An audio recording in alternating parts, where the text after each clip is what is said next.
Partir en quête de sa vérité, c'est quelque chose qu'on ressent à un certain moment de sa vie. On ressent cette espèce d'appel en fait qui nous tire vers l'avant. On a vécu pas mal de choses dans notre passé, on a vécu pas mal de chemins, on a vécu beaucoup de questionnements, on a mis en place des choses qu'on ne voulait pas forcément mettre en place, on a suivi des chemins qui n'étaient pas les nôtres, pas forcément quelque chose qui nous a été imposé, mais quelque chose qui nous a, je dirais, qui nous a mu pendant plusieurs années, peut-être plusieurs décennies, mais ça pouvait être quelque chose qui vient de nos parents, qui venait de notre entourage, qui vient de la société. Mais finalement, on se rend compte au bout d'un certain temps que c'est pas nous, c'est pas quelque chose qui nous plaisait vraiment. Et en général, ça commence autour de la trentaine.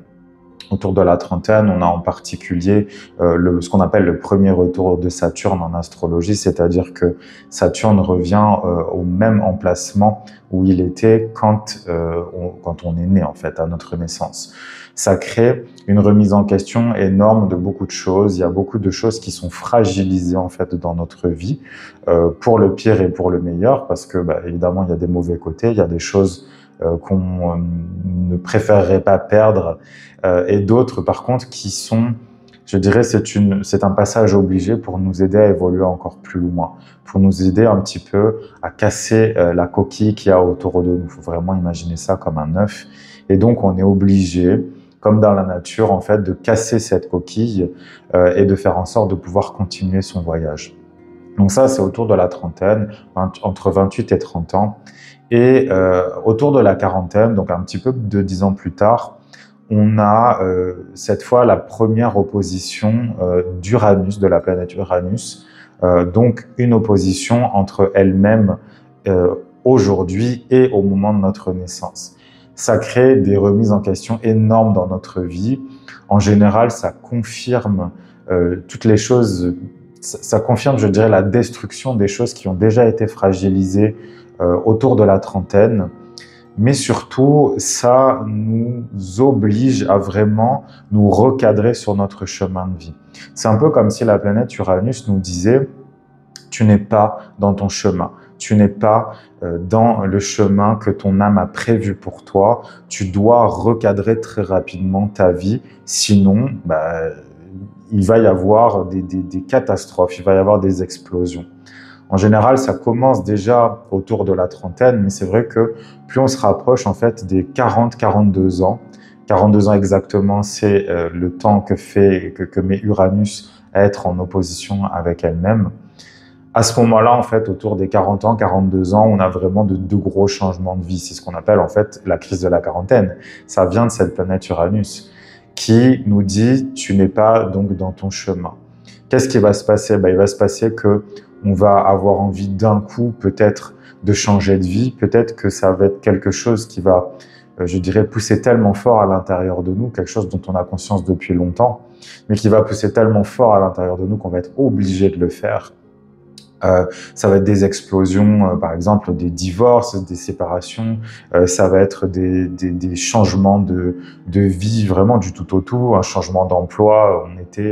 On était cadre dans une très grande entreprise, on gagnait des millions par an et d'un coup on se retrouve à aller vouloir élever des chèvres en plein milieu de la campagne parce que on savait depuis longtemps que c'était ça qui nous appelait.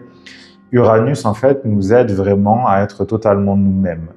Parfois, c'est des choses qui sont très très mal vécues parce que les gens n'ont tout simplement pas la conscience de qui ils sont. Donc pour eux, c'est la pire chose qui puisse arriver, alors qu'en fait, c'est exactement ce que leur âme avait prévu à la base. On se rappelle que l'âme, finalement, c'est elle qui décide de tout. C'est elle qui dit « moi, je veux vivre ça dans cette incarnation ». Et nous, en tant qu'incarnation, en tant qu'être incarné, on a, je dirais, le devoir en fait de suivre la volonté de notre âme. Parfois c'est difficile, c'est souvent difficile d'ailleurs, mais c'est le but. Et donc Uranus, lui, nous recadre en fonction de notre âme en nous disant c'est pas ce que ton âme avait prévu. Tu dois aller élever des chèvres alors que tu gagnes des millions, mais ça ne t'épanouit pas au fond. Moi je vois ça comme un voyage. je vois vraiment ça comme un voyage, je vois ça comme une suite d'expériences. Certaines expériences sont très difficiles, d'autres sont beaucoup plus simples, beaucoup plus faciles. Dans tous les cas, ce sont des expériences, hein, même un échec, ben, c'est pas un échec, c'est juste une expérience peut-être qui a mal tourné, ou peut-être que le but c'était justement de se planter et de faire en sorte que l'expérience ne fonctionne pas pour avoir une connaissance. Hein. Il faut aller voir les épisodes précédents pour comprendre un petit peu mieux ce que je dis. Mais pour moi, ça reste quand même un voyage, ça reste quand même quelque chose qui, à la base, devrait être joyeux, quelque chose qui devrait nous tirer tellement vers l'avant qu'on n'a pas envie de s'arrêter. Un voyage, c'est ça aussi. Prenez l'exemple, par exemple, quand vous allez en vacances. Est-ce que vous avez envie de rentrer quand vous êtes en vacances? Ben, peut-être pas. Parce que vous n'avez pas eu assez de temps, parce que vous vouliez explorer d'autres choses, vous n'êtes pas allé à tous les endroits où vous vouliez aller, vous n'avez pas testé tous les plats, toute la gastronomie du pays dans lequel vous êtes.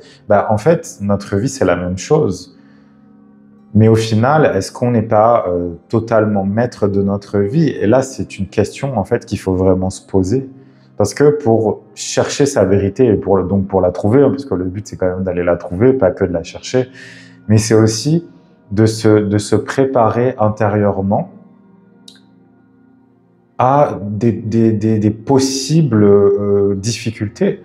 Quand je parle d'un voyage, je pense en particulier, j'ai des images qui me viennent de bateaux en fait, de bateaux, je dirais de l'ancien temps, où on partait en voyage, on se lançait dans l'océan en fait, on allait sur la mer, on allait sur l'eau, et certes on avait des moyens de se repérer avec les étoiles, avec des compas, etc. Mais au final, on devait aussi faire confiance à la chance, on devait aussi faire confiance au Dieu, on devait aussi faire confiance à la nature, on devait faire confiance à la vie, on devait se faire confiance, on devait faire confiance à sa propre intuition. Mais il y avait quand même une chance sur deux pour que ça marche pas, il y avait quand même une chance sur deux pour que le bateau s'échoue, il y avait une chance sur deux pour qu'il y ait une tempête, donc des difficultés, des choses sur notre chemin qui nous empêchent d'arriver, je dirais, sereinement, ou en tout cas avec beaucoup de fluidité à notre but, à l'endroit où on voulait aller. Et là, c'est la même chose en fait dans notre vie. Chercher sa vérité, c'est un chemin périlleux, c'est un chemin, c'est vraiment une odyssée, quoi. On est vraiment sur quelque chose de difficile, on est sur quelque chose qui va présenter des dangers, qui va présenter des moments où on va devoir faire des choix clairs, définitifs, des moments où on va devoir totalement se dépasser. C'est pas un chemin serein, c'est pas un chemin où il se passe rien, c'est pas ce genre de chemin. Si vous avez l'impression que vous êtes dans votre vérité, mais qu'il se passe jamais rien autour de vous, que, je dirais, votre foi en vous-même et votre foi dans ce que vous faites et dans ce que vous croyez être votre vérité n'est pas challengée un tant soit peu, moi, je pense qu'il faut se poser des questions. Ça ne veut pas dire que la vie, elle doit forcément être difficile, mais de ce que j'ai vécu, de ce que j'ai vu aussi chez les autres, toutes les personnes que j'ai pu rencontrer dans ma vie, que ce soit vraiment dans le cadre de mon métier ou dans tout ce que j'ai pu faire auparavant, on voit finalement, c'est un constat qui est quasi total, je dirais qui est quasi universel, c'est que quand on part sur notre chemin de vérité, c'est un chemin qui nous demande de toute façon énormément de force, énormément de courage, parce qu'il y a toujours des embûches. Et d'une certaine manière, c'est logique. Parce que si notre vérité, elle était facilement trouvable, alors à ce moment-là, on n'évoluerait pas vraiment.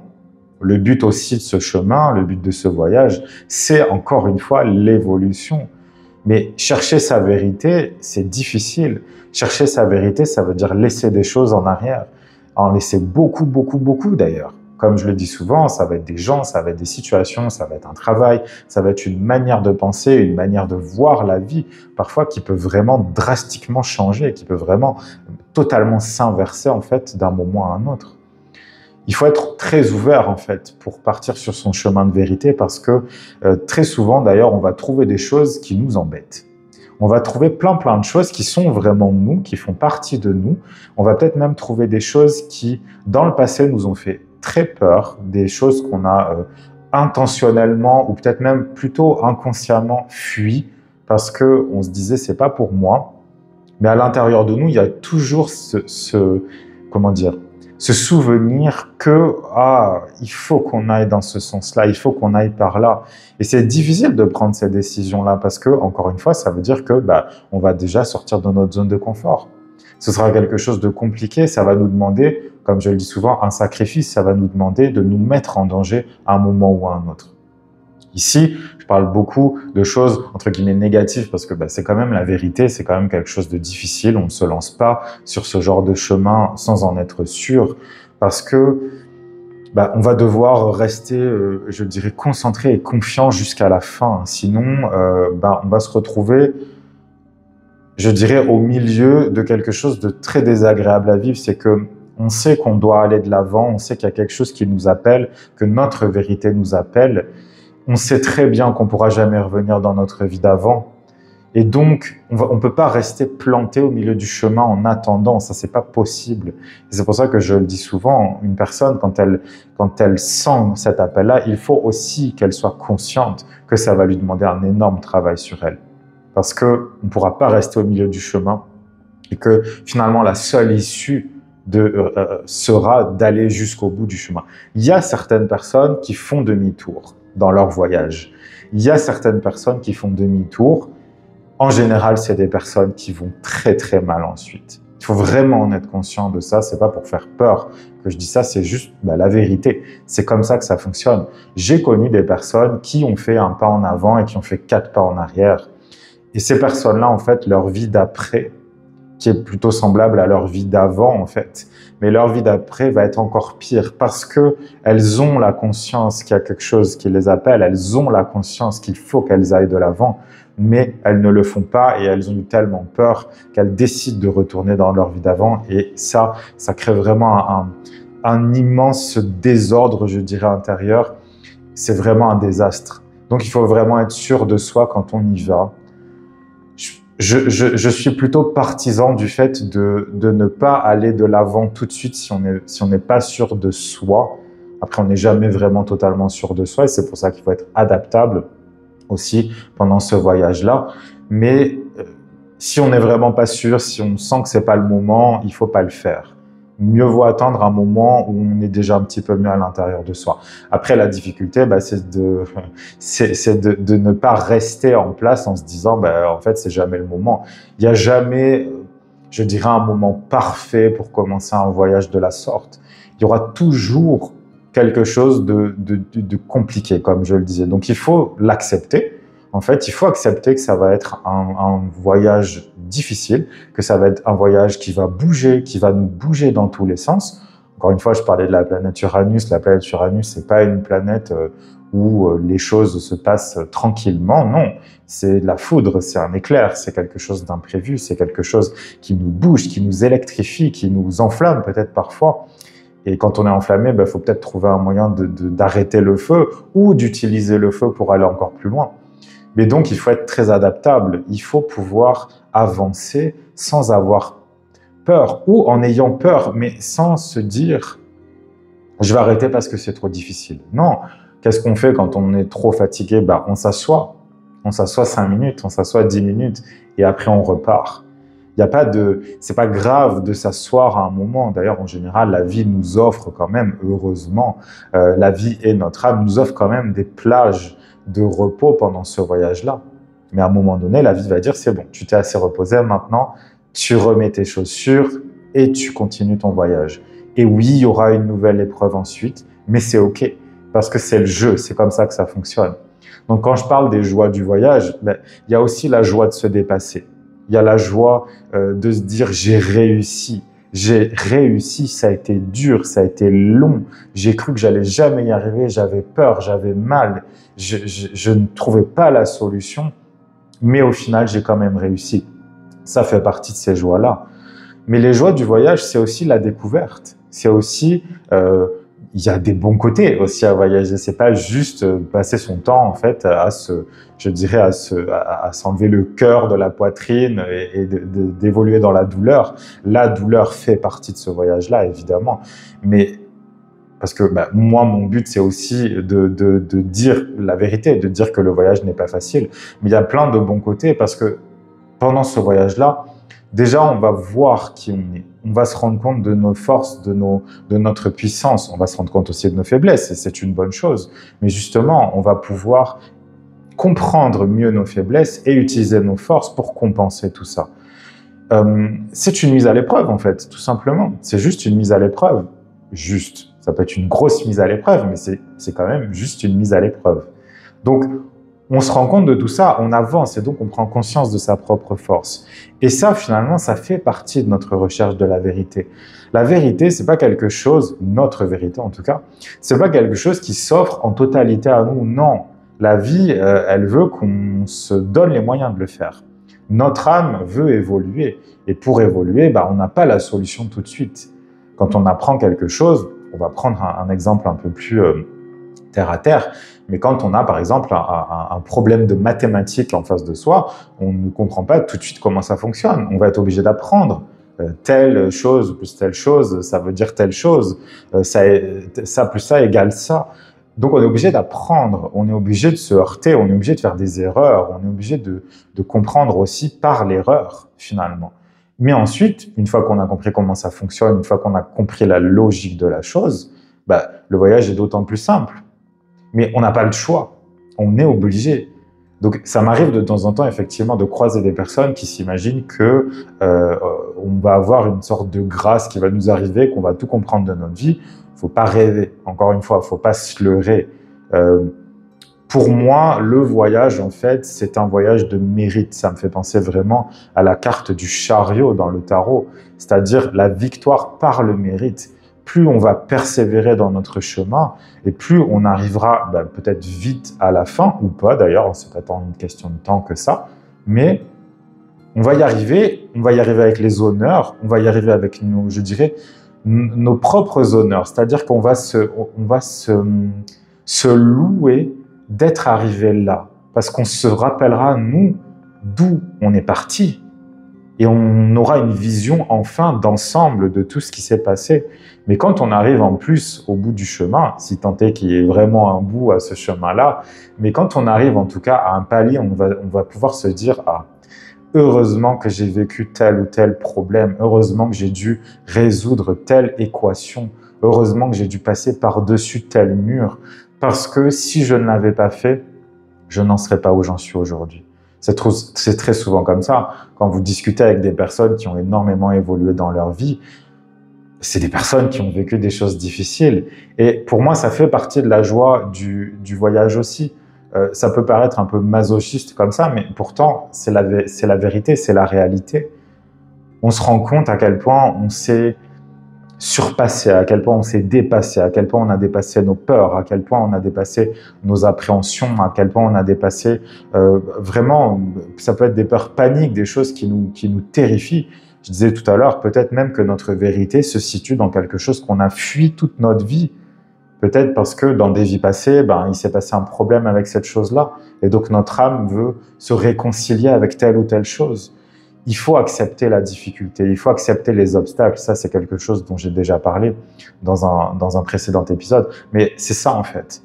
Et la joie d'arriver au bout, mais la joie aussi sur le chemin, finalement, de rencontrer aussi des personnes, parce qu'il y a, en général, on fonctionne avec d'autres personnes sur notre chemin. Il y a toujours quelqu'un, une ou deux personnes, en général pas plus que ça, mais qui vont être dans le même chemin que nous, qui vont être pas forcément au même endroit sur le chemin, mais on sait qu'ils sont là, on sait qu'ils nous suivent, et puis il y a des petits conseils qui arrivent. Il y a des moments où on va se rassurer les uns les autres en se disant « c'est ok, t'en fais pas. Moi, je suis passé par ce que tu viens de passer ou ce dans quoi tu es en ce moment, c'est ok. Peut-être même que je peux te conseiller quelque chose. Peut-être ça va aussi marcher pour toi parce que moi, j'ai réussi grâce à ça. » Et donc, il va toujours y avoir des petites aides, des petits trucs qui vont arriver. Ça vient peut-être même pas forcément de quelqu'un, ça peut venir de quelque chose de la nature, par exemple. Je sais pas, on va voir un coucher de soleil et d'un coup, paf, on va avoir un truc qui va nous arriver et on va se dire « Ok, c'est ça que je dois faire. » Des petites intuitions. Il faut pas oublier aussi que notre âme, elle est là. Notre âme, elle est là pour nous guider. Elle se guide elle-même, en fait, d'une certaine manière. Donc, on n'est pas seul, on n'est jamais seul sur ce chemin-là. Parfois, on a l'impression, souvent d'ailleurs même, hein, faut pas se mentir, souvent on a l'impression que bah, justement on est seul, que personne ne comprend, qu'on est vraiment dans notre truc et que personne pourra nous aider, mais au final, est-ce que c'est vraiment vrai? Et je dirais au pire, même si c'est vrai que personne ne comprend vraiment, parce que nous ne comprenons pas non plus les autres dans leur totalité, donc pourquoi pas nous aussi de notre côté, mais même si c'est vrai que personne peut vraiment nous comprendre parce qu'on est un être unique, ben, peut-être que certaines personnes vont pouvoir nous donner une aide à un moment donné et peut-être que sur le coup, ça nous paraîtra comme quelque chose de petit, mais qu'au final, c'est ça qui va tout changer. Donc ça fait partie aussi de ces joies du voyage, de chercher sa propre vérité, de chercher où notre âme va nous emmener et d'aller toujours de l'avant, toujours de l'avant, ne jamais s'arrêter. Je dirais définitivement se reposer, s'asseoir un petit peu, s'allonger pour dormir un petit peu la nuit. Évidemment, on va pas marcher 24/24, mais de toujours continuer, de toujours se prendre la main à soi-même en fait et de se dire je vais y arriver.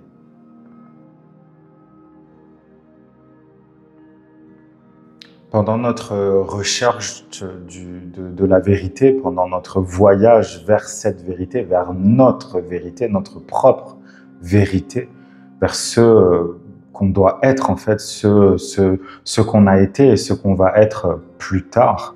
Donc, parce que finalement, sur ce chemin-là, tous les temps se conjuguent. On est dans quelque chose je dirais, de total. On est dans quelque chose d'universel, mais par rapport à son propre univers. On a besoin parfois, souvent même d'ailleurs, d'avoir de la lumière, tout simplement. Faut se rappeler qu'on est sur un sentier, donc un sentier, c'est même un tout petit chemin, c'est un sentier de forêt, c'est quelque chose qui n'a pas été goudronné, qui n'a pas été pavé.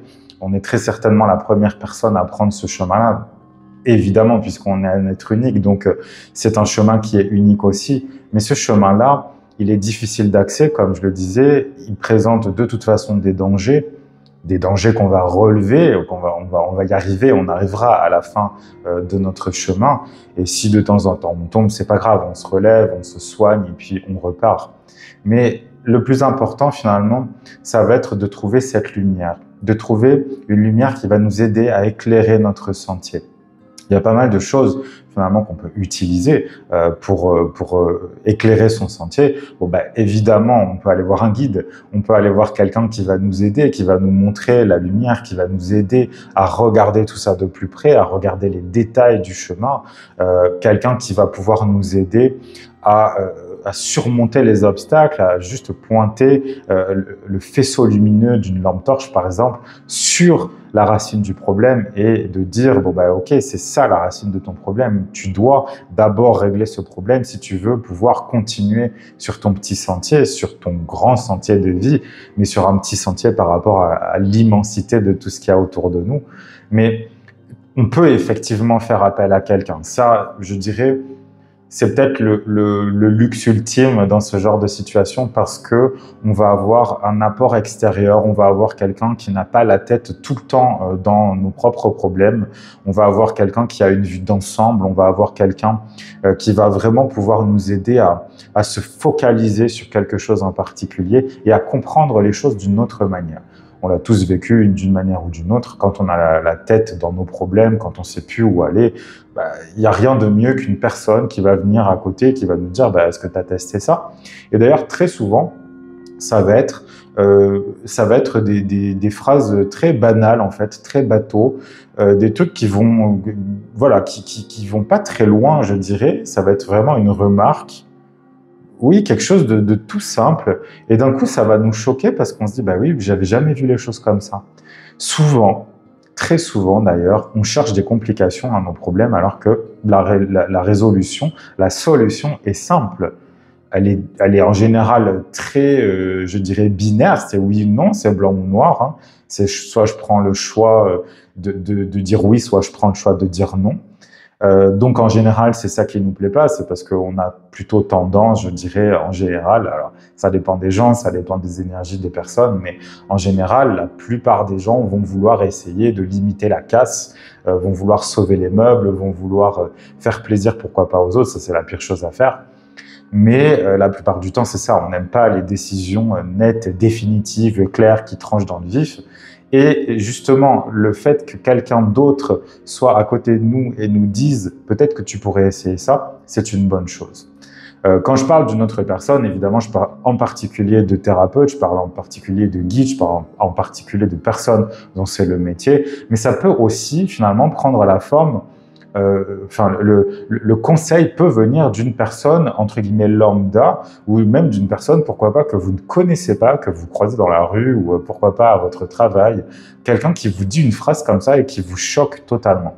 En général, ça, c'est vraiment bien de garder ça. De toute façon, voilà, en général, quand on l'a, quand cette phrase nous heurte, on n'a pas d'autre choix que de rester totalement sonné en fait devant l'évidence qu'on vient de nous donner. Personnellement, moi, ça m'est arrivé plus d'une fois, donc je sais de quoi je parle. C'est quelque chose qui, vraiment, ça arrive sans prévenir, et puis très souvent, c'est dans des situations, tout ce qu'il y a de plus banal, en fait. Donc, c'est important aussi de faire attention à ce genre de choses. S'il y a quelque chose comme ça qui vous choque, qui vous remue profondément, alors que c'était pas du tout fait pour ça à la base, il faut vraiment prendre en compte ce qui a été dit, ce qui a été fait. Parce que ça vous donne une solution pour continuer à avancer. Ça peut être très dérangeant, hein, d'ailleurs. Hein. La petite phrase bateau peut vraiment vous déranger, mais il faut l'écouter, il faut y prêter attention, il faut la garder en tête. Mis à part les personnes qui peuvent vraiment vous aider à aller plus loin, à éclairer ce chemin, à éclairer ce sentier, vous pouvez vous éclairer vous-même. Pour le coup, il y a beaucoup de choses qui existent pour s'aider soi-même. Je ne le dirai jamais assez, mais pour moi, l'astrologie, c'est vraiment la base.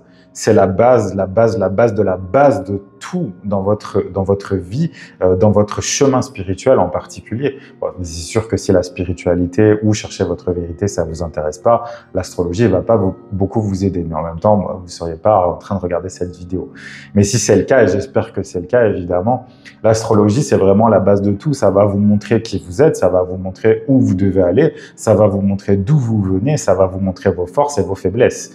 Donc, évidemment que ça va plus vite de passer par quelqu'un qui sait déchiffrer ça, qui sait décrypter ça, mais vous pouvez très bien apprendre. Vous pouvez très bien apprendre l'astrologie. Moi, c'est quelque chose que j'ai fait en autodidacte. Certes, j'ai eu des cours de certaines personnes, mais à la base, c'est moi qui ai appris tout seul l'astrologie parce que je voulais absolument savoir. Je voulais comprendre. Je voulais savoir ce qu'il y avait au fond de moi. J'étais dans une période de ma vie où je ne comprenais plus rien. Je ne comprenais rien, je ne comprenais pas ce qui se passait autour de moi, je ne comprenais pas pourquoi les gens ne me comprenaient pas, moi je ne me comprenais pas moi-même, et je voulais comprendre justement pourquoi, qu'est-ce qui se passe à l'intérieur de moi, pourquoi je suis comme ça, pourquoi moi je vois les choses comme ça et les autres ne le voient pas de la même manière, pourquoi en fait, c'est quoi la raison? Et l'astrologie, c'est quelque chose qui me faisait peur. C'est quelque chose qui me faisait très peur avant parce que j'ai été éduqué comme ça, parce que plein de raisons en fait. Et ça m'a demandé énormément de courage en fait pour aller voir. Je savais que ça existait, c'est quelque chose qui m'attirait, qui me titillait en fait depuis tout petit, mais j'avais une peur panique en fait de m'approcher de ça. Et évidemment, j'ai surmonté cette peur-là. Je ne serais pas là à en parler aujourd'hui sinon, mais j'ai dépassé cette peur-là et je me suis dit, il faut que j'y aille. Il faut que j'aille voir. Au pire, ça fait rien. Au pire, ça change rien. Et au mieux, j'aurais désactivé une peur. Mais en fait, ce qui s'est passé, ça a été bien plus important que ça, parce que j'ai pu comprendre justement la profondeur de ce que je ressentais. J'ai pu comprendre d'où ça venait. J'ai pu comprendre pourquoi, comment. Il n'y a pas de prix en fait à ça. Il n'y a aucun prix. Alors c'est sûr que l'astrologie, c'est quelque chose qui prend beaucoup de temps à apprendre. Après, ça dépend aussi de votre sensibilité, ça dépend de vos vies passées. Peut-être que c'est quelque chose finalement qui a été déjà vu dans les vies passées. Personnellement, ça a été mon cas. J'ai appris extrêmement vite l'astrologie parce que pour moi, tout était ultra logique. Je connaissais déjà les termes, je connaissais déjà la fonction, je dirais, de toutes ces choses-là. Pourquoi? Parce que tout simplement, dans mes vies passées, c'est quelque chose que je connaissais déjà, que j'avais déjà appris, que j'utilisais déjà pour les autres et pour moi-même. Donc ça a été facile pour moi. Facile. Ça ne veut pas dire forcément que certaines choses n'ont pas été compliquées, mais en général, ça l'a été. Donc vous pouvez apprendre. Moi, j'ai réussi à apprendre. Vous pouvez apprendre aussi. Donc faites-le. Faites-le, allez regarder votre thème, essayez de comprendre pourquoi ça marche comme ça. Encore une fois, comme je disais, le meilleur, c'est aussi d'aller voir quelqu'un d'autre qui va être vraiment, qui va encore une fois pouvoir se focaliser le faisceau de la lampe torche sur la problématique principale, ça vous fera gagner du temps. Mais moi, je trouve que c'est toujours vraiment super intéressant de comprendre soi-même son thème astral, de se renseigner par rapport à ça. Il n'y a pas besoin d'apprendre non plus l'astrologie dans ses méandres les plus profonds. Intéressez-vous déjà à votre thème astral, intéressez-vous déjà à ce qui vous fait, à votre essence en fait, à ce qui fait de vous qui vous êtes. Votre âme, elle sera ravie, elle pourra aller encore plus loin et encore plus vite. Donc vous pouvez le faire. Je ne parle pas ici seulement d'aller lire certaines descriptions de certains signes, etc. Ça va plus loin que ça. Quand on connaît l'astrologie, on sait que c'est bien plus compliqué que juste un soleil, une lune et puis un ascendant. C'est bien plus que ça. Il y a des aspects entre les planètes, il y a des espèces de discussions en fait entre les planètes qui vont faire que c'est plus ou moins facile. Certaines planètes vont céder entre elles, d'autres vont être en conflit, etc. Mais c'est juste une image de ce qui se passe de base à l'intérieur de vous. Évidemment, l'astrologie, le thème natal, il est natal. Donc, ça veut dire que c'est vraiment au moment où vous êtes né. C'est sûr que si vous avez 75 ans, vous n'allez pas comprendre votre thème natal de la même manière que si vous en avez 18, évidemment. Parce que, a priori, quand on a 75 ans, on a vécu pas mal d'expériences, on a fait beaucoup de choses, on a compris beaucoup de choses, il y a beaucoup de choses qui ont changé. Donc, le thème natal, il est là pour nous faire comprendre où on doit se diriger. Mais donc, forcément, plus on se rapproche, je dirais, de la fin de notre vie, plus ça, c'est pas que ça n'aura plus de sens, mais on va pouvoir, je pense, faire un état des lieux. Autant, plus tôt on s'intéresse à l'astrologie, plus tôt on va avoir une idée claire de ce qu'on doit faire dans notre vie. Mais quand on arrive en fin de vie, on peut se dire « Ah, mais en fait, ça, je l'ai vraiment fait. Ça, je l'ai fait rapidement. Ça a été dur. J'ai mis du temps à le faire, mais c'est pas grave. J'ai quand même réussi. Ça, c'est encore en cours parce que j'y arrive pas. Parce que je comprends pas. » Mais c'est bien, encore une fois, de pouvoir éclairer ça, de pouvoir vraiment comprendre ce chemin-là. Il y a aussi, évidemment, le tarot qu'on utilise énormément. Le tarot, tout comme l'astrologie d'ailleurs, aujourd'hui, c'est principalement utilisé pour prédire l'avenir. Oui, certes, mais à la base, c'est pas ça. Ça ne sert pas à ça à la base. À la base, le tarot, l'astrologie, d'abord l'astrologie, ensuite le tarot, c'est là pour nous guider, c'est là pour créer un développement intérieur en fait. Et c'est comme ça qu'on va aussi éclairer sa vie, grâce aux cartes du tarot. On peut utiliser les oracles aussi, mais le tarot va être tellement plus fixe parce que on a des arcanes, donc on a des cartes qui vont être fixes en fait. Leur sens est fixe. Après, il va être un petit peu modifié suivant le deck qu'on va utiliser, suivant le jeu de tarot qu'on va utiliser, suivant l'auteur, les dessins, etc., suivant la mouvance en fait de l'auteur. Mais à la base, les cartes du tarot ont toujours le même sens. Et c'est très important parce que finalement, dans le tarot, on a tous les domaines de notre vie et on a tout ce qui peut se passer pendant une vie, en fait. Donc, en comprenant le tarot, on peut aussi comprendre ce qui se passe à l'intérieur de nous. Personnellement, le tarot, alors oui, je l'utilise pour prédire, pour prévenir des choses, pour comprendre des choses, mais c'est surtout, en fait, pour éclairer un chemin spirituel que je l'utilise. Personnellement, dans ma pratique personnelle et dans ma pratique professionnelle, je vais l'utiliser toujours de la même manière. Le but ici, c'est de comprendre ce qui se passe, de comprendre comment les choses fonctionnent pour trouver une solution. Donc, qu'est-ce qu'on fait? On va mettre la lumière grâce aux cartes. Quand on tire une carte, il faut toujours garder à l'esprit que c'est notre âme qui nous parle au travers de cette carte-là. Il y a beaucoup trop de personnes qui s'imaginent que je ne sais pas qui leur parle au travers des cartes. C'est une possibilité, mais la quasi-totalité du temps, je veux dire à 95% du temps, c'est notre âme qui nous parle au travers des cartes. Donc c'est important de connaître le tarot, c'est important de l'interroger. Après, il ne faut pas devenir addict, c'est comme tout le reste, c'est comme l'astrologie aussi d'ailleurs, mais on ne devient pas addict à ce genre de choses parce que sinon on n'arrive plus à réfléchir par nous-mêmes. Et on va forcément avoir nos cartes à côté de nous et on va tirer dès qu'il se passe quelque chose et je sais pas quoi manger à midi, donc je vais tirer des cartes. Enfin, voilà. Faut pas tomber dans ce genre de choses, mais le but ici, c'est vraiment d'expliquer et de comprendre. Il faut rentrer dans la carte. C'est pareil en astrologie, on va rentrer dans notre carte natale et dans le tarot, on va rentrer dans une carte pour comprendre c'est quoi le sens, en quoi ça s'applique dans ma vie. Je connais beaucoup de gens qui tiraient les cartes du tarot, mais qui avaient une lecture mentale des choses. Le tarot, il faut un minimum de sensibilité, c'est comme l'astrologie, il faut un minimum de sensibilité, de ressenti pour comprendre exactement à quoi ça correspond dans notre vie et pas juste lire un message comme ça, comme si on lisait juste un texte. Ça sert à rien. Encore une fois, on n'est pas des intelligences artificielles, on est des humains. Qui dit humain, dit émotion, dit ressenti, dit qu'est-ce que ça fait à l'intérieur de moi quand je vois cette carte-là. D'ailleurs, dans ma formation de tarot, j'invite les gens à vraiment, parfois, de totalement couper leur tête en se disant « Ok, cette carte, je sais ce qu'elle veut dire. Je sais que le chariot dont je parlais tout à l'heure, ça veut dire ça. Mais peut-être que l'image de la carte que j'ai dans les mains me dit autre chose. Peut-être que ce n'est pas exactement ce que je pensais. Et donc, je vais rentrer dans l'image et je vais vouloir comprendre ce qui se passe dans cette image-là. » Il faut être très ouvert quand on fait ce genre de travail. Il faut être ouvert en fait à nos intuitions et plus on va être intuitif et plus on va être sensible et plus on va se respecter tout simplement, plus on va aller vers sa vérité aussi. Et c'est intéressant de voir que en astrologie, on appelle ça une carte du ciel et dans un tarot, on a une carte. Donc dans tous les cas, on a une carte de voyage, c'est-à-dire quelque chose qui nous indique un chemin. On nous indique le chemin. Le chemin, il a déjà été prévu par notre âme. Il a été prévu. Ça ne veut pas dire que tout, absolument tout dans notre vie est millimétré et qu'on n'a aucun choix. Ça arrive. J'en ai déjà parlé dans un autre épisode. Ça arrive qu'il y ait certaines âmes qui ont vraiment millimétré leur vie. Mais encore une fois, il y a des plages où il ne se passe rien, où on est plutôt libre. Mais en règle générale, on a des rendez-vous.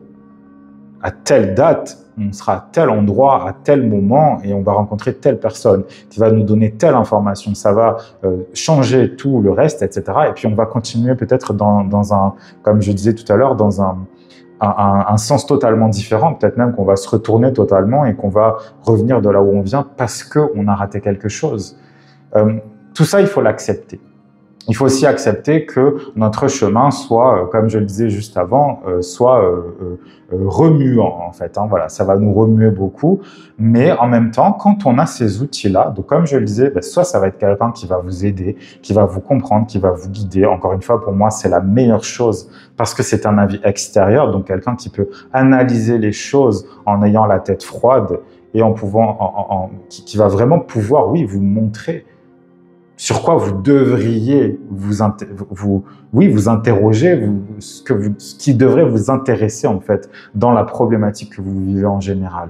Mais si c'est quelque chose que vous voulez pas faire, évidemment, tout est possible. À ce moment-là, apprenez l'astrologie, apprenez le tarot en fait, apprenez à utiliser ces deux outils qui sont si, je dirais, qui sont si importants, qui peuvent être plutôt simples à apprendre en plus. Ça prend pas tant de temps que ça. Du moment qu'on s'investit, encore comme d'habitude, c'est toujours la problématique principale. Si on s'investit pas, on n'a rien en échange. Mais si on met du temps, si on met de la passion, si on a une vraie envie, en fait, de comprendre ce qui se passe sur notre chemin vers notre vérité, toutes les portes peuvent s'ouvrir. Il y en a plein qui vont se fermer, mais c'est très bien parce qu'au moins, on saura exactement vers quoi on se dirige. Et c'est ça le but, en fait. Que ce soit un thérapeute, que ce soit un guide, que ce soit l'astrologie, la connaissance de notre thème natal, ou que ce soit l'utilisation des cartes de tarot, dans tous les cas, ça va nous aider à nous recadrer sur notre chemin. Le chemin, je le disais et je le redis, il est compliqué. C'est tout, c'est comme ça. On l'accepte, c'est très bien, on peut continuer à avancer. On l'accepte pas, on restera sur place toute notre vie. Est-ce que c'est vraiment ce qu'on a envie? Non, on accepte. La vie, on le sait, c'est pas facile. On continue, c'est tout. On continue, on va vers l'avant. Mais si on prend cette décision-là, tout ce qui va pouvoir nous guider va pouvoir, encore une fois, ramener notre regard sur les choses les plus importantes. Et ne pas finalement se perdre dans les détails, de ne pas se perdre dans des chemins qui ne sont pas du tout les nôtres, parce que ça arrive malheureusement très souvent. On va sur des chemins qui ne sont pas à nous, ou peut-être qu'il y a une personne qui va nous conseiller ça, puis c'est pas du tout pour nous. Il faut aussi sentir ce qui se passe à l'intérieur de nous. Il faut savoir, je dirais, repérer Si c'est de la peur, parce qu'on sait qu'on doit y aller, qu'on est appelé vers ça, et on a peur parce qu'on sait que ça va tout changer, ou est-ce qu'on n'a pas envie d'y aller parce qu'on ne le sent pas, justement parce qu'on sait que ce n'est pas pour nous? Ça, c'est compliqué de savoir. Mais encore une fois, pour moi, il n'y a rien de mieux que ces trois choses. Un guide qui peut vous aider de l'extérieur, l'astrologie qui peut vous guider de l'intérieur et le tarot qui va vraiment vous relier à votre âme. Il n'y a rien de mieux que ça pour savoir si vous êtes dans le bon endroit, dans le bon chemin, sur le bon chemin et surtout si vous êtes vraiment en route pour votre vérité. Bon, quand on s'est lancé dans ce chemin, qu'on a pris conscience que ce chemin allait être compliqué, que ça allait demander beaucoup d'efforts, que ça allait demander de se dépasser, une fois ensuite qu'on a trouvé, je dirais, un guide, qu'on a engagé un guide qui peut être extérieur, donc quelqu'un qui va vraiment nous aider, un thérapeute, un guide, un astrologue, un tarologue, qu'importe en fait finalement. Hein. Du moment qu'on se sent bien avec cette spécialité-là, que ça nous parle vraiment, qu'on a, je l'espère, appris au moins l'astrologie pour comprendre son thème natal, qu'on a utilisé le tarot pour nous aider dans notre quotidien, pour nous aider à comprendre peut-être les réajustements à faire, pour se réadapter un petit peu plus vite, pour comprendre aussi finalement pourquoi cette chose s'est passée à tel instant. Le tarot va être un petit peu plus précis, je dirais, dans le temps que l'astrologie, par exemple. Mais une fois qu'on a fait tout ça, on va continuer notre chemin. Et c'est important, surtout quand on a quelqu'un qui nous accompagne, ou l'astrologie ou le tarot, ou mieux encore les trois en même temps, ça c'est vraiment le top du top. Il va être aussi important de se préparer aux découvertes, parce qu'il y a plein de choses auxquelles on s'attend, mais il y a plein de choses aussi auxquelles on ne s'attend pas. Donc c'est pour moi intéressant, et c'est ça aussi qui fait partie des joies du voyage, c'est qu'on va découvrir plein de choses. Premièrement, on va découvrir des choses sur nous. Ça c'est génial. On va découvrir des choses sur nous, parce que très souvent, on a l'impression qu'on se connaît vraiment.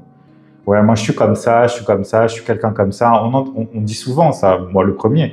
Je suis comme ça, je suis comme ça, je suis comme ça. Et en fait, dans certaines situations, surtout des situations où on doit se dépasser, il y a quelque chose qui remonte en fait, quelque chose qu'on connaissait pas. On se dit waouh, je suis capable de faire ça, je suis capable de me dépasser autant, je suis capable de me battre, je suis peut-être capable même de faire tout l'inverse, parce que peut-être que dans mon quotidien, je suis quelqu'un de violent, entre guillemets, quelqu'un d'un peu brutal, un peu, j'ai envie de me bagarrer tout le temps, et peut-être que dans une situation difficile, c'est exactement l'inverse qui se passe. Je vais devenir doux, je vais devenir tendre avec les personnes en face de moi, mais surtout avec moi-même.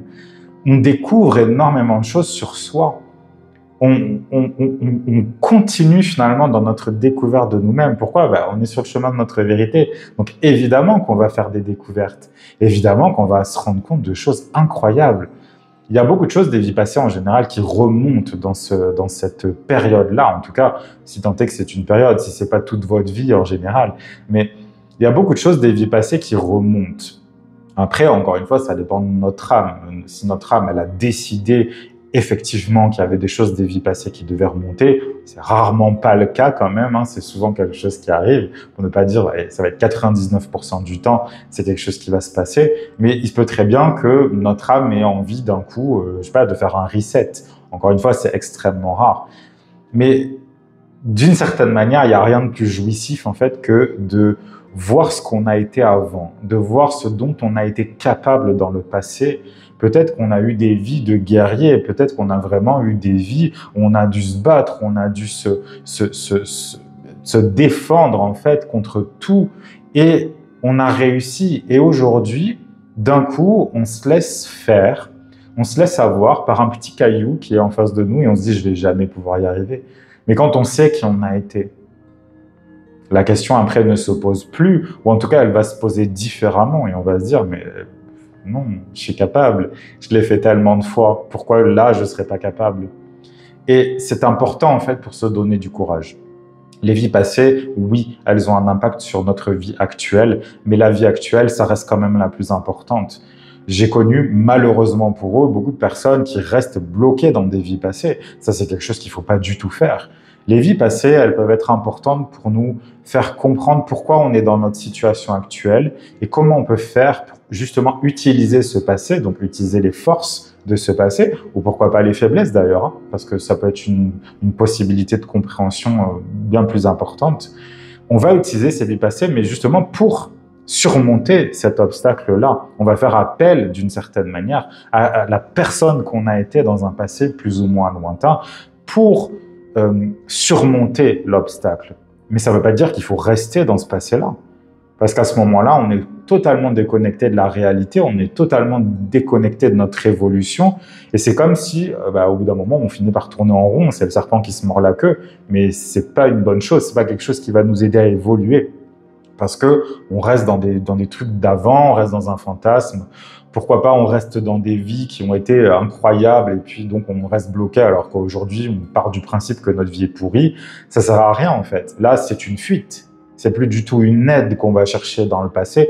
C'est une forme de drogue en fait. On va chercher quelque chose entre guillemets d'artificiel parce que, même si ça ne l'est pas, artificiel dans le sens où on le vit pas aujourd'hui, on l'a vécu dans un passé, mais ça n'est plus cette personne-là que nous sommes aujourd'hui.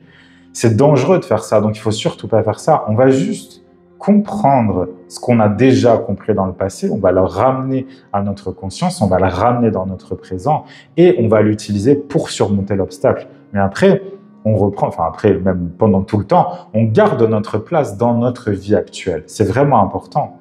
Il y a d'autres découvertes qu'on peut faire aussi. On peut se découvrir. Je prenais l'exemple un peu plus tôt d'une personne qui, par exemple, est cadre dans une très grande entreprise. Elle gagne des millions par an et puis du jour au lendemain, paf, elle a envie d'aller élever des chèvres, comme dit l'expression, dans le Larzac. Eh ben, ok, elle va changer tout du jour au lendemain parce que elle se rend compte que c'est exactement ça qu'elle veut faire, cette personne-là.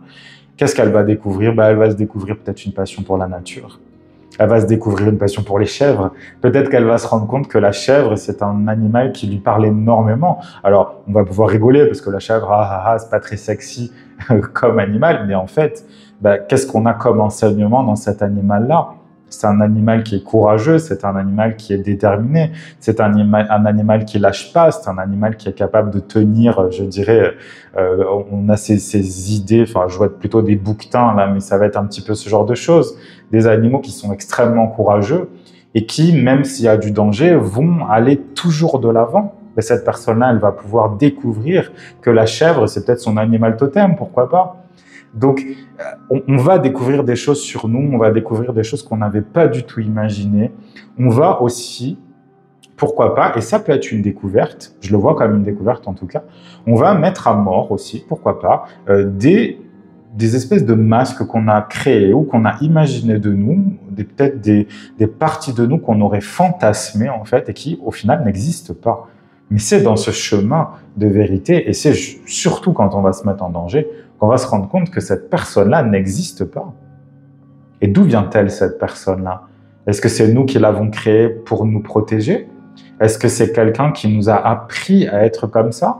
Est-ce que c'est quelqu'un qui nous a imposé cette manière d'être, de faire? Est-ce que c'est nous-mêmes qui nous sommes imposés cette manière d'être et de faire parce que peut-être qu'on nous a dit que c'était bien, peut-être qu'on s'est dit « moi je veux ressembler à ça » et au fond de nous, on n'est pas du tout comme ça. Ça fait partie de ces découvertes-là.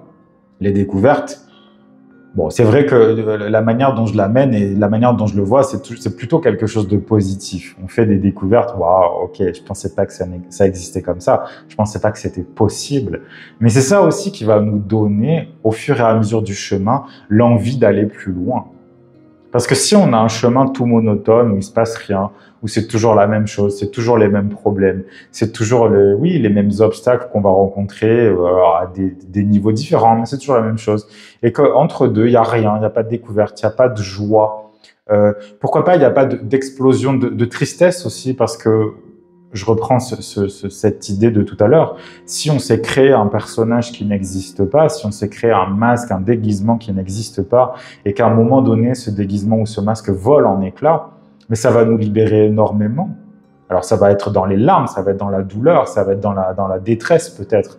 Mais à la fin, ça sera une découverte, mais ce sera une découverte qui va libérer. Pour moi, les découvertes, elles libèrent toujours. Parce que, enfin en tout cas sur ce chemin-là évidemment, elles libèrent toujours parce que justement, qui dit découverte dit la vérité. Ça peut être des découvertes très difficiles.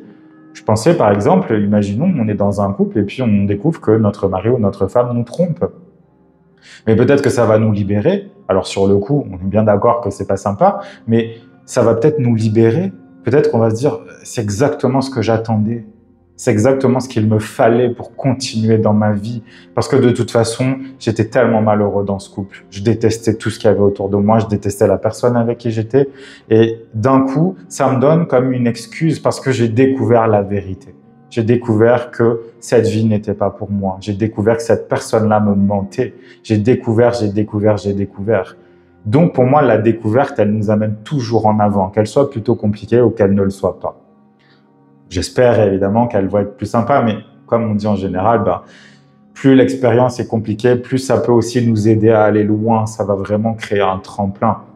C'est pas ce que je vous souhaite, c'est pas ce que je me souhaite non plus. Évidemment, on a quand même de très belles découvertes, des choses qui sont vraiment, je dirais, totalement sympas, en tout cas à apprendre. Mais c'est ça qui va nous aider à continuer. Puis, ça nous aide aussi, la découverte, les découvertes nous aident à créer, je dirais, à comprendre, comment je vais dire ça, ça nous aide à borner en fait notre chemin. On se rend compte avec ces découvertes-là qu'on est arrivé à un nouveau palier, qu'on a avancé et que ce palier sur lequel on se trouve aujourd'hui est différent du palier sur lequel on était il y a 3 mois par exemple. Ça nous donne une mesure, c'est une unité de mesure. Si ça fait longtemps qu'on n'a plus fait de découverte, qu'elle soit, que cette découverte soit plutôt sympa ou plutôt pas du tout, c'est peut-être qu'on est un peu en train de stagner. C'est peut-être que la pause de 10 minutes s'est transformée en une pause de 3 ans. C'est une possibilité. Ça, il faut se poser la question. Pour moi, quelqu'un qui avance à son rythme, mais qui avance, ça ne veut pas forcément dire rapidement, et ça peut aussi vouloir dire très rapidement, mais quelqu'un qui avance, il ne peut pas ne pas faire de découverte. C'est impossible. S'il n'y a pas de découverte, c'est qu'on est au point mort. Peut-être qu'on est même mort à l'intérieur et qu'on ne s'en rend même pas compte. On a l'impression qu'on est arrivé tout en haut de notre chemin, mais le chemin, il ne s'arrête jamais. Jamais, jamais, jamais. Et c'est pour ça que, finalement, aller vers sa vérité, je disais tout à l'heure, est-ce qu'il y a vraiment une fin à ce chemin-là? Est-ce qu'on saura à un moment, un jour, dans une de nos vies futures, qui on est vraiment totalement et tout ce dont on est capable surtout? Parce que savoir d'où on vient, c'est plutôt... Alors, je ne vais pas dire que c'est simple, mais disons que c'est plus simple. Mais c'est comme une graine. On prend une petite graine pour un arbre. La graine, on sait ce qu'il y a dedans, a priori. On sait ce qui va sortir, mais comment ça va sortir exactement? Combien l'arbre aura-t-il de feuilles? Combien aura-t-il de branches? Où ces branches vont-elles partir, suivant où il va être planté, etc. On ne sait pas. On ne sait pas. Et l'arbre, d'une certaine manière, il va pousser encore plus pour savoir jusqu'où il va aller, jusqu'où il va pouvoir monter, comment il va pouvoir s'étendre. Est-ce que d'une année sur l'autre, il va pouvoir développer un style de feuilles différent pour peut-être que ces feuilles durent un jour de plus dans l'année avant de tomber? Mais alors, pourquoi pas? C'est quand même de l'évolution, c'est quand même un chemin qui continue, c'est quand même une découverte de « Oh, je ne pensais pas que j'étais capable de ça, mais j'ai réussi ». Et ça s'inscrit à l'intérieur de nous, ça s'inscrit dans nos gènes, ça s'inscrit dans notre âme. Et donc, forcément, plus on évolue et plus on découvre de choses sur nous, mais plus nos vies suivantes, et déjà notre vie actuelle, vont être riches en fait. Parce que on va pouvoir dire « ça je l'ai fait, ça je sais faire ». Ça, j'ai compris. Ça, je l'ai fait, j'aime pas du tout. C'est pas du tout pour moi. Et peut-être même que ça fait des vies, que vie après vie, votre âme, elle a envie d'aller voir pour être sûre qu'elle aime pas ça. Pour être sûre que c'est pas pour elle. Mais ça reste une découverte, en fait. Ça reste une évolution de la découverte. Donc, encore une fois, si dans votre vie, vous avez l'impression que vous êtes arrivé à votre but et qu'il n'y a plus de découverte, c'est qu'il y a un problème. C'est qu'il y a un problème. Et encore une fois, posez-vous la question. Est-ce que mon but est vraiment, je dirais, atteignable? Est-ce que c'est quelque chose de très vague où je ne sais pas exactement où je vais et c'est pas plus mal comme ça, pourquoi pas? Ou est-ce que c'est vraiment un but qui est précis et à ce moment-là, si je suis arrivé à mon but, est-ce que ce ne serait pas le moment d'en trouver un autre?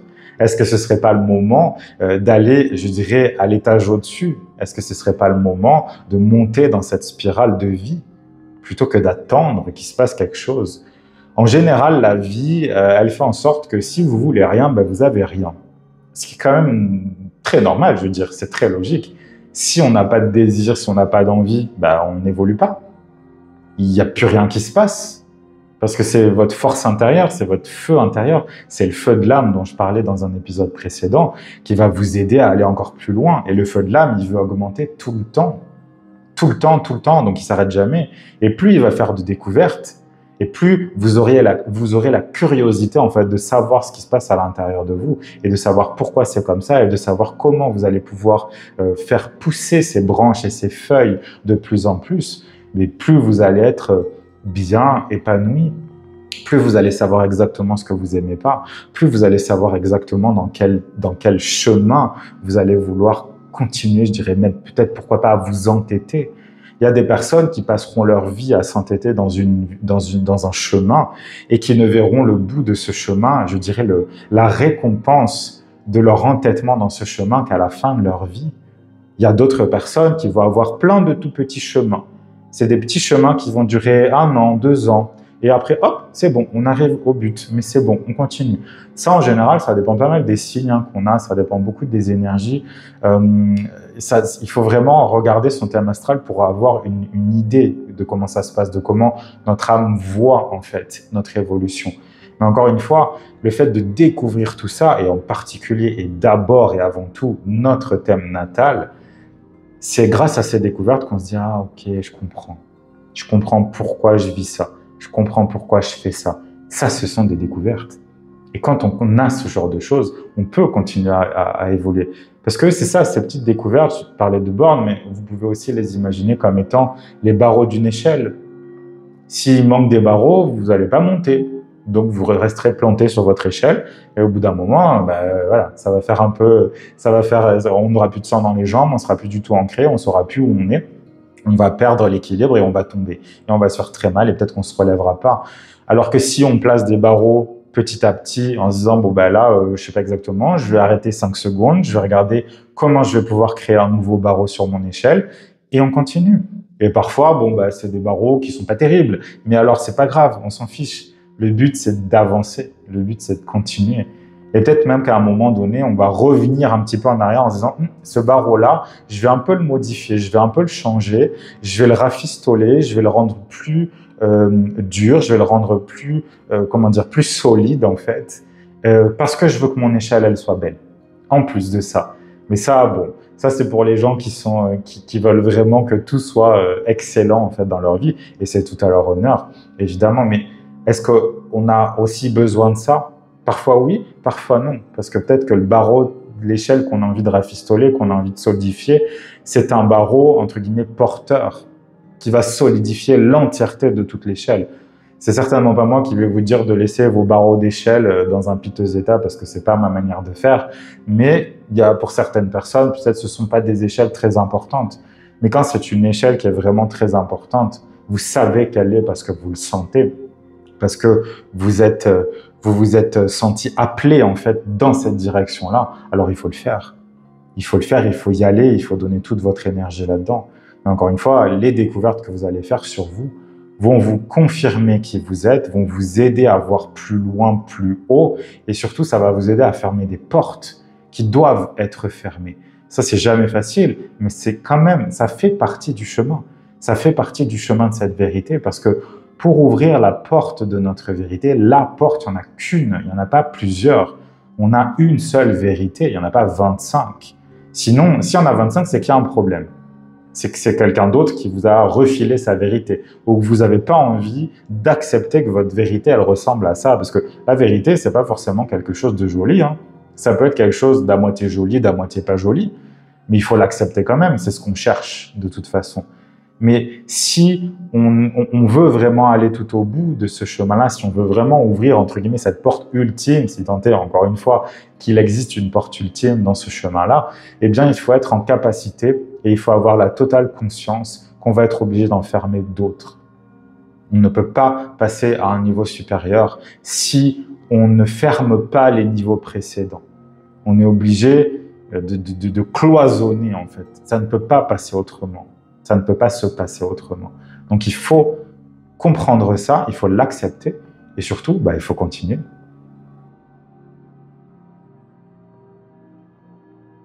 Donc, on a décidé de s'engager sur ce chemin, sur notre sentier. On a tous les outils pour nous éclairer. On a quelqu'un qui nous aide ou au moins on connaît son thème natal. On a pourquoi pas des cartes de tarot pour nous aider aussi à comprendre un petit peu mieux, un petit peu plus en détail ce qui se passe. On a aussi, je dirais, compris qu'on allait faire des découvertes, soit agréables, soit désagréables, mais qui vont nous aider à avancer, qui vont nous aider à jalonner notre parcours, en fait, pour comprendre exactement où on en est.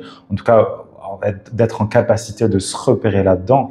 On va, à un moment donné, atteindre son temple, ce que j'appelle son temple, c'est-à-dire vraiment l'endroit, je dirais la maison. Il faut vraiment imaginer un temple, l'édifice en fait, l'édifice majestueux dans lequel on va se sentir bien.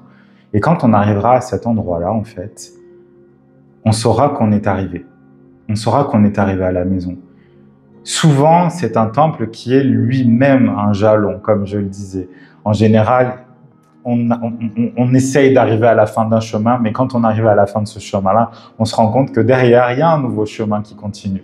Mais c'est pas grave, et c'est génial, parce que c'est pour ça aussi que ça continue, et qu'on évolue, et qu'on continue de vie en vie, à aller toujours plus loin, à aller toujours plus haut, et je dirais à se dépasser pour arriver jusque-là. Mais on va s'arrêter d'abord au premier temple, ok? On va s'arrêter dans cet endroit. Quand on arrive dans cet endroit, en général, on est à la fois émerveillé, on est à la fois terrifié.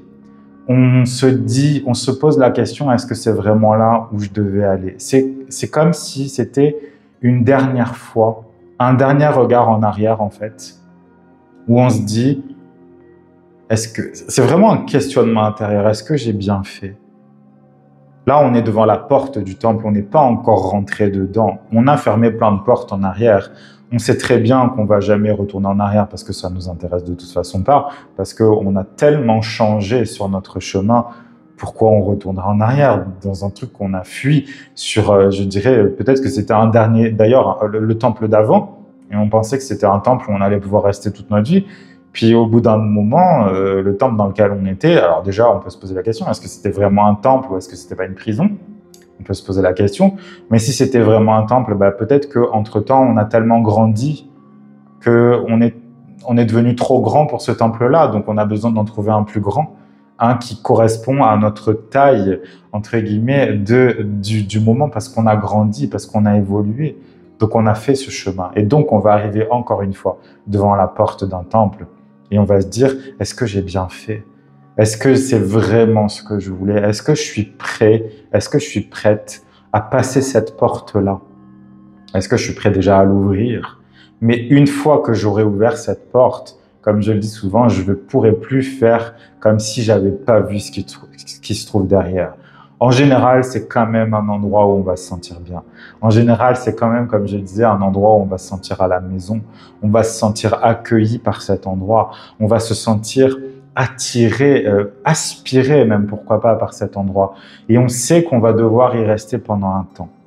Ce temple-là, en fait, il va correspondre, dans ma vision des choses, il va vraiment correspondre à une très grosse borne. Voilà, je reprends cette symbolique du chemin. On est vraiment comme dans comme un arrêt de montagne. On est dans un arrêt de montagne, on est dans une auberge, sauf que là, il faut imaginer un truc incroyable. Vous imaginez le style de temple que vous aimez, l'architecture que vous aimez, parce que de toute façon, c'est votre temple. C'est un temple qui est unique, c'est un temple où il n'y a personne d'autre à part vous. C'est votre temple, c'est un endroit où vous vous sentez bien, vous vous sentez exactement comme vous devez être. Il y a tout ce qu'il vous faut exactement comme vous en avez besoin pour vous sentir bien et pourquoi pas, je l'espère en tout cas pour vous, continuer bien plus tard votre voyage. Mais en général, c'est un endroit où on va, je vais dire, stationner pendant un temps. Peut-être même d'ailleurs que le prochain temple, votre prochain voyage, ce sera tout simplement votre prochaine vie. Donc, à un moment donné, il ne faut pas non plus toujours vouloir bouger. Juste avant, je disais, s'il ne se passe rien dans votre vie et si vous ne faites pas de nouvelles découvertes, c'est qu'il y a un problème. Dans votre temple, une fois que vous allez y rentrer, une fois que vous l'aurez trouvé, vous allez chercher, vous allez regarder partout ce qu'il y a qu'est-ce qu'il y a dans ce temple. Je vais regarder tous les recoins. Donc là, il y a plein de découvertes. Mais si à un moment donné, justement, il n'y a plus de découverte, c'est peut-être que vous devez quitter ce temple-là pour aller, encore une fois, sur le chemin suivant et donc atteindre un nouveau temple. Mais bref, on revient dans notre temple actuel, on va entrer dedans, on va ouvrir la porte et on va voir finalement, je dirais, le résultat de tout ce qu'on a mis en place sur le chemin pour arriver à ce temple-là, pour ouvrir cette porte, pour réussir à ouvrir cette porte. En général, la porte de ce temple, elle n'est pas fermée à clé. On a juste à la pousser. Mais parfois, ça fait peur. Parce que peut-être que le temple qui se dresse devant vous est tellement incroyable, vous allez peut-être vous poser la question, mais est-ce que c'est vraiment à moi ça? Est-ce que c'est pas un peu bizarre? Parce que peut-être que jusqu'ici, vous vous étiez pas rendu compte que vous méritiez d'avoir un temple incroyable devant vous. Parce que pour le moment, il est incroyable, vous y croyez pas. Vous êtes là devant et vous dites, c'est pas possible, c'est pas moi, ça ne m'appartient pas, je le mérite pas, j'ai rien fait pour. Parce que très souvent, on oublie les efforts qu'on a fait, parce qu'on est dans notre truc, on est dans notre chemin, on veut absolument arriver.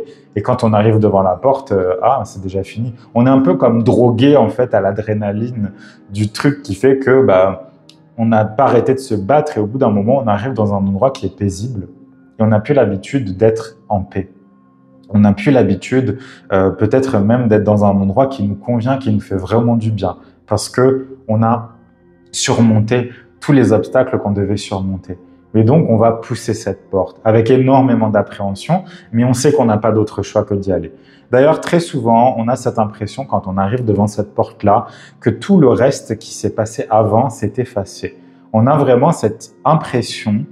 D'ailleurs, il peut très bien y avoir un moment entre le moment où on arrive et où on pousse la porte et le moment où on est arrivé devant la porte, il peut y avoir un moment où il ne se passe rien. Où il n'y a rien du tout, en fait. Où on va peut-être même se sentir sans aucun but. On va avoir l'impression qu'il ne se passe plus rien autour de nous. On va avoir peut-être même l'impression qu'on est dans le brouillard, qu'on est dans quelque chose de très blanc, quelque chose de très, c'est du brouillard, en fait. On ne sait plus ce qui s'est passé avant, on ne se rappelle plus parce que ça a déjà été effacé d'une certaine manière. Enfin, effacé. Ça a été archivé, on va dire ça plutôt comme ça. Ça a été annexé dans notre passé, ça fait déjà partie de notre passé, mais on ne sait pas encore exactement ce qui va se passer dans l'avenir. Peut-être même que pour le moment, on ne voit pas encore cette porte-là. Mais bref, une fois qu'on est devant cette porte, que le brouillard s'est enfin éclairci, qui s'est enfin dispersé, on va avoir l'appréhension d'ouvrir cette porte-là, plus ou moins évidemment. Après, ça dépend vraiment de quel type de porte se trouve en face de nous. Mais on va pousser cette porte et là, on va être absolument émerveillé en fait de ce qu'on voit en face de nous. Parce que, et ça peut même être très étouffant d'une certaine manière parce qu'on va se rendre compte de tout ce qui s'offre à nous ensuite. On va voir que tout ce qu'on a fait, comme je disais, tous les combats qu'on a menés ont servi à quelque chose. Et là, d'un coup, les choses prennent sens. Et on se dit, j'ai bien fait. J'ai bien fait, ouais, j'ai eu mal, ouais, j'ai vraiment eu mal, ouais, ça a été dur, oui, j'ai laissé tout ça derrière, j'ai laissé toute cette vie, toutes ces vies, pourquoi pas derrière moi, mais j'ai bien fait. On est encore dans la symbolique du chariot, j'ai bien fait de garder mon cap, j'ai bien fait de persévérer, j'ai bien fait de rester déterminé, j'ai bien fait de continuer alors que tout semblait contre moi. J'ai bien fait dans les pires moments de dire c'est pas grave, je continue. Je me relève et je continue parce que je ne sais pas où je vais, mais j'y vais. C'est souvent ça d'ailleurs, on ne sait pas exactement où on va, mais on y va. Peut-être même que tout le chemin que vous venez de parcourir était dans le brouillard, c'était peut-être pas juste devant la porte, mais vous saviez que vous deviez aller dans ce sens-là. Et comme je disais, vous avez pu être éclairé par l'astrologie, par votre thème natal, par les cartes de tarot, par un guide qui vous a aidé aussi sur la route en vous disant « Continue, c'est bien ce chemin-là, tu dois continuer sur cette route-là. » Et tu verras qu'à un moment donné, tu arriveras devant cette porte. Moi, je le vois vraiment comme une porte dorée, en fait. Quelque chose vraiment de magnificent, quelque chose de luxuriant, de luxueux, quelque chose qui est...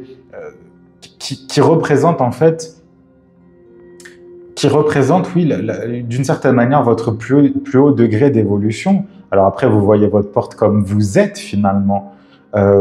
Moi, j'aime voir cette porte en or, avec du bleu, avec des pierres précieuses en fait, parce que ça symbolise aussi, encore une fois, tout ce que vous avez investi, mais tout ce que vous investissez en général, surtout et avant tout, quand ça vous concerne et quand ça concerne, je dirais, votre évolution personnelle, tout ce que vous investissez vous sera restitué, mais d'une autre manière, et peut-être même décuplé.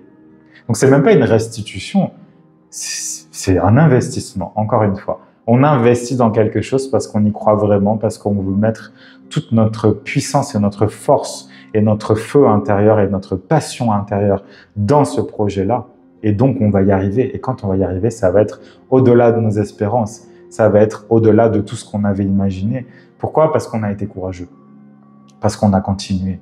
Notre temple, il est difficile d'accès. Notre temple, il est en haut d'une montagne qui est à pic, avec des tout petits chemins, avec des chemins de traverse, avec des dangers. On aura, comme je disais, découvert des choses sur le chemin. On aura découvert peut-être des plantes qui vont nous soigner. On aura découvert des gens qui nous auront dit « Tiens, non, c'est plutôt par là. Ce chemin-là, il est trop dangereux. Tu ne devrais pas aller par là. Va plutôt par là. » Et on aura écouté ces personnes-là et on aura réussi. Et on sera arrivé tout en haut de la montagne. C'est vraiment, encore une fois, aussi la symbolique du signe du Capricorne. Je prenais d'ailleurs l'exemple d'une chèvre dans une partie précédente, mais parce que c'est ça. C'est la chèvre qui va tout en haut de la montagne parce qu'elle sait qu'elle doit y aller. Elle sait qu'elle doit aller tout en haut. Elle sait qu'elle doit trouver son temple.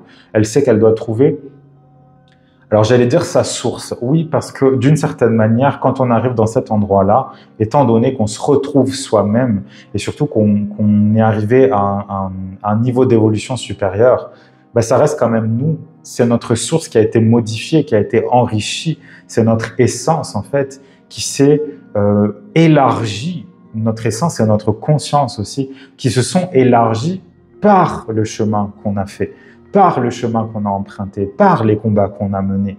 Si on ne fait rien, encore une fois, il ne se passe rien.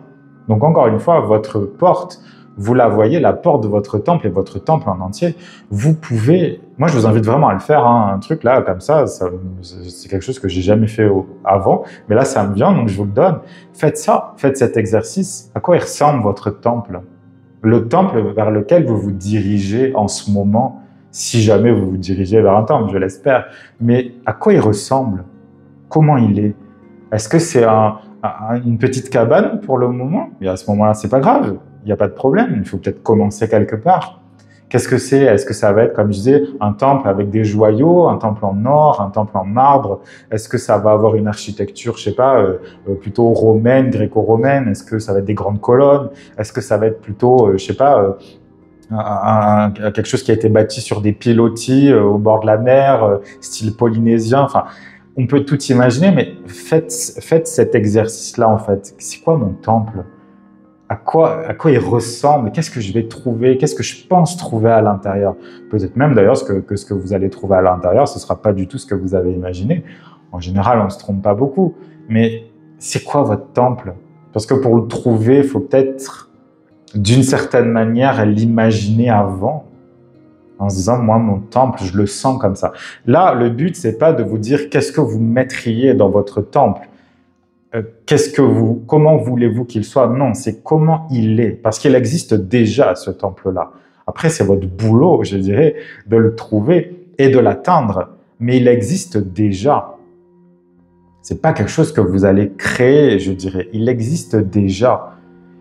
Et d'ailleurs, c'est très intéressant finalement de faire cet exercice-là pour savoir comment vous ressentez les choses, mais une fois que vous serez devant votre temple, est-ce qu'il ressemble vraiment à ce que vous aviez imaginé avant? Et ça peut être intéressant justement de regarder peut-être les différences plus ou moins grandes qu'il y a entre ce que vous aviez imaginé et ce qui existe vraiment. Mais après, c'est peut-être aussi des questions à vous poser en vous demandant, est-ce que j'ai vraiment investi tout ce que j'aurais pu investir pour que mon temple soit comme je l'avais imaginé? Parce que c'est sûr que si vous imaginez, comme je disais, un temple tout en marbre, tout style gréco-romain, avec des pierres précieuses incrustées dans les murs, et puis des portes d'or, et que vous arrivez, c'est une cabane de forêt, bon, ben peut-être qu'il faut se poser des questions. Est-ce que vous avez donné assez? Est-ce que vous avez investi assez dans ce chemin-là pour avoir votre palais? Et que, ben, en échange, vous avez peut-être une cabane. Mais peut-être que c'est exactement ce qu'il vous fallait, d'avoir une cabane.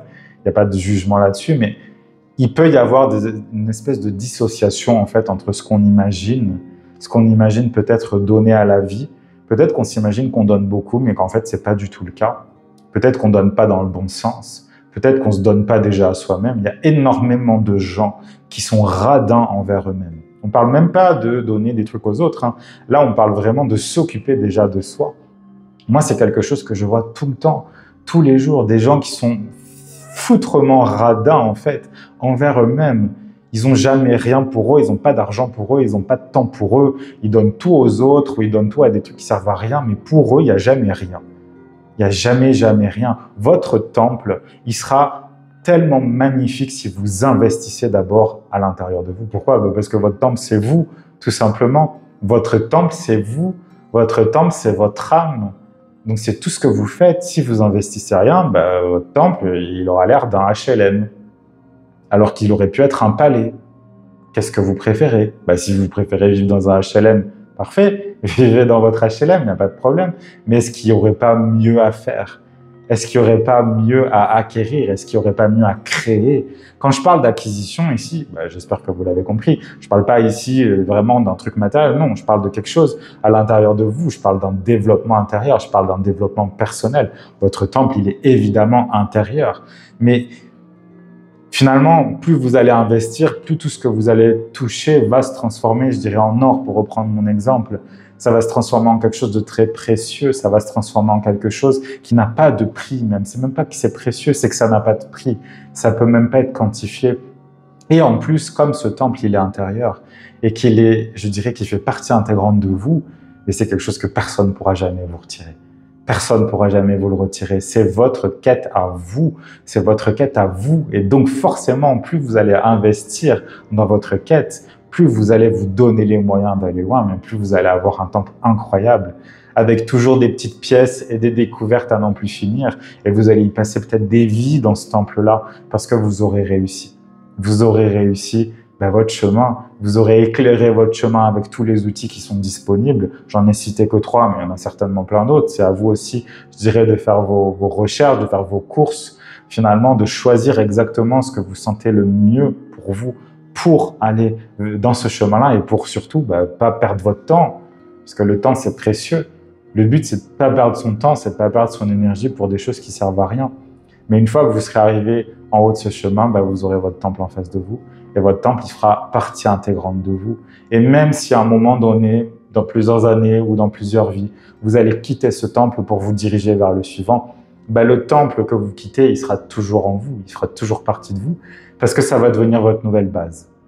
Ça va devenir votre nouvelle essence. Ça va devenir votre nouvelle source.